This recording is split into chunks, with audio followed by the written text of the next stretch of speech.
গুরুত্বপূর্ণ আজ রীতিমতো বেশ কিছু সাংসদদের সঙ্গে গুরুত্বপূর্ণ বৈঠক সারবেন অমিত শাহ, যেরকমটা জানা যাচ্ছে।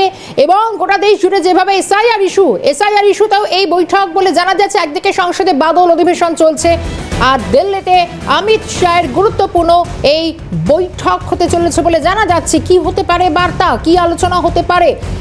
একদিকে বাদল অধিবেশন চলছে, সংসদের এসআইআর ইস্যুতেও উত্তপ্ত হচ্ছে সংসদ। বাংলার বিজেপি সাংসদদের সঙ্গে বৈঠক সারবেন কেন্দ্রীয় স্বরাষ্ট্রমন্ত্রী, এমনটা জানা যাচ্ছে। এবং একাধিক গুরুত্বপূর্ণ বিষয় অমিত শাহর কাছে তুলে ধরা হবে বলছেন রাজ্য বিজেপির নয়া সভাপতি শ্রমিক ভট্টাচার্য এবং রাজ্যসভার সাংসদ শ্রমিক ভট্টাচার্য। কি বলছেন শুনবো।